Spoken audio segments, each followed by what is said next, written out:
Chapter 2. Red.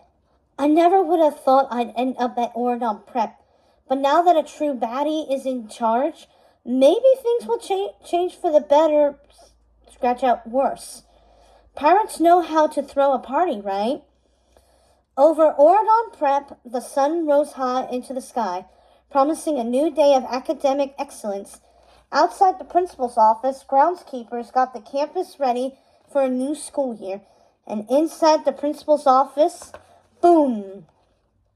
The office door was kicked open by Uma, now in her early 20s and a little wiser, but just as fiery as ever. The pirate captain looked around the room, sizing it up, and spoke. "I've been sent to the principal's office before," she smirked, "but never like this. I made us tea," Fairy Godmother said, welcoming Uma in. "Sit, please." Uma flopped onto the fairy godmother's gilded sofa, propping her boots up on the cushions. "It's not an easy job, Uma, but I hope you find it fulfilling," fairy godmother said. "I've run a crew of cutthroats since I was 16. I think I can handle a few prep school kids," Uma said. She called out to her pirates in the hallway. They entered the room and immediately started redecorating.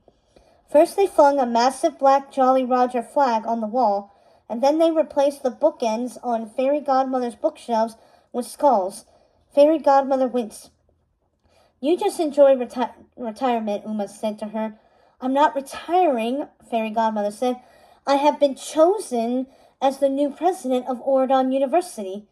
She handed Uma some paperwork, which Uma set aside immediately. "And to assure seamless transition, I prepared a list, color-coded by priority." Fairy Godmother presented the parchment to Uma with a flourish. "My first order of business will be making sure kids from all the kingdoms are welcome to attend AP Oregon," Uma said. "That's already your school policy." "I said all, even Wonderland," Uma said. Fairy Godmother's jaw dropped. "Wonderland?" She chuckled nervously. "No, oh no, Wonderland is hostile, I've heard," Uma said dismissively. "Their queen's a tyrant. The Queen of Hearts refused to join Oregon when we united. She raised an army and we had to wall off the rabbit hole. If only Queen Mal and King Ben were here," Fairy Godmother trailed off. "Too bad they're not. And why do you think Mal put me in charge if she didn't want to shake things up around here?" Uma asked.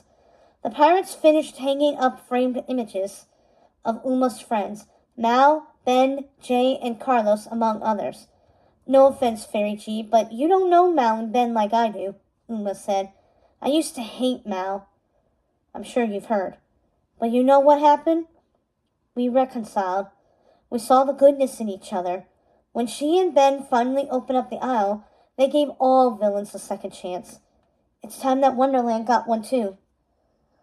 Uma placed a handwritten letter sealed with wax into Fairy Godmother's hands. "This is for Princess Red." "Are you sure?" Fairy Godmother asked, looking meaningfully at Uma. Uma's eyes landed on a photo of Carlos, and a look of resolve settled on her face. She knew her decision was the right one.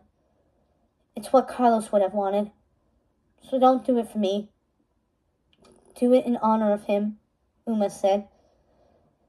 Fairy Godmother nodded somberly, and then waved her wand. "Bippity, boppity, boo," she said. Sparks flew from the end of her wand, and the invitation magically folded up like a paper airplane and soared out the window.